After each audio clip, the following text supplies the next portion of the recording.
This is a typical schoolroom inside a typical school building, equipped with the typical desks, technology, and teacher many Alaskans expect in their schools.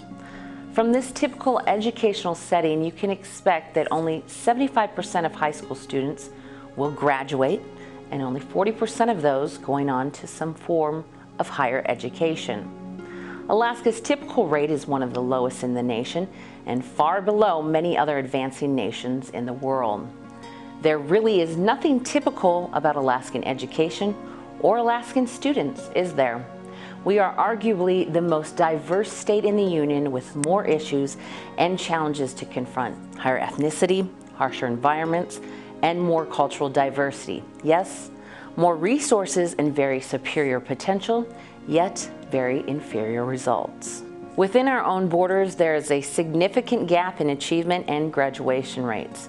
Some Alaskan schools experience a high rate of passage of our state's proficiency exams, while some schools experience the polar opposite: low achievement, even though these tests are less than demanding. The high school graduation qualifying exam is set at an 8th grade level. Our Alaska Constitution declares that the state shall establish and maintain a system of public schools open to all children of the state.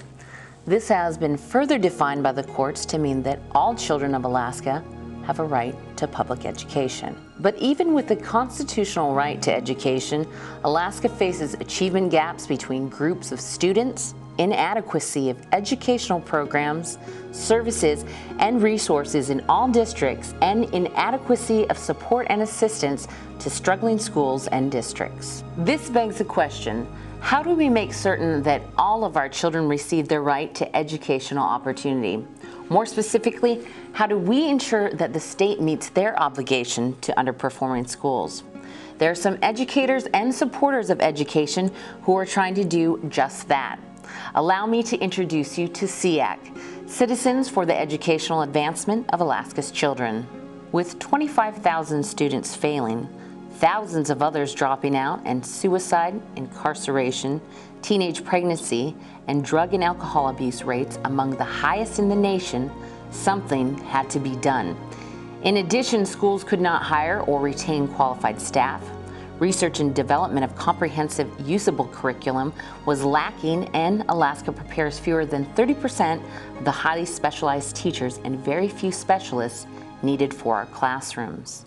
In 2004, CEAAC, along with parents and school board members, NEA Alaska, and 4 Alaskan school districts, filed suit against the state of Alaska challenging the adequacy of state support and assistance for struggling schools and districts. The case? Moore versus State of Alaska.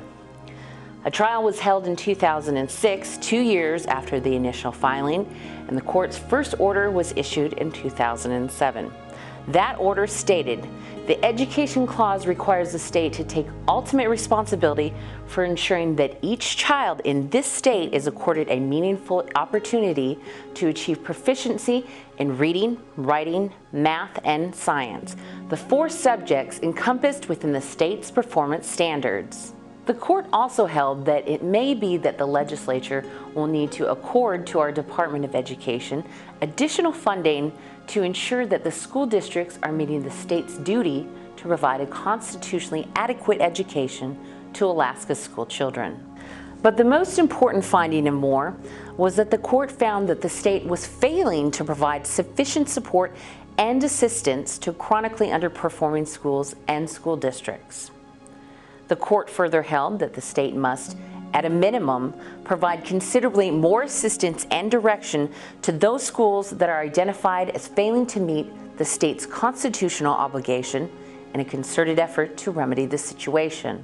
During the following 2 years, the state claimed it was trying to meet the court order, but in 2009, the court further found strong and persuasive evidence that the state's interventions underestimated the complexity of the issues, were poorly implemented, and were insufficient to address the problems identified by the court's earlier order. Most significant, though, was that the court found the state's attempts to remedy the situation was not only incremental and minimalistic, but also constitutionally inadequate. The state was given 60 days to develop a new plan and was required to consult with the school districts and give due consideration to their views.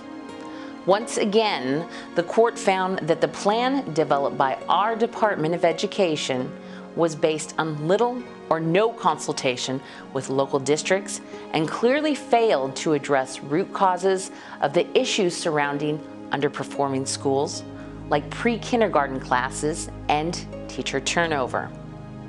CEAAC and the other plaintiffs objected to the state's plan, arguing for a real effort at a constitutional education for Alaska's children. Now we're waiting for the next stage in a battle that is really for our children's future. So the issue has come full circle. We know there is a right for an adequate education, and we know that the state is not delivering that education. There is a disparity between some schools and some school districts within Alaska, and the court has declared that the state must address this disparity. CEAAC and the plaintiffs have done the research. We know that there are numerous promising research-backed measures that can be implemented to ensure that all students receive the public education that our Constitution guarantees. And while CEAAC and the plaintiffs will continue to fight for changes that will remedy the current failings of the public school system in Alaska, we cannot do it without the support of educational leaders like you. We are urging you to review our cases, understand our argument, and join our cause. Let's work together to build the kind of educational system that provides opportunity for all of our children.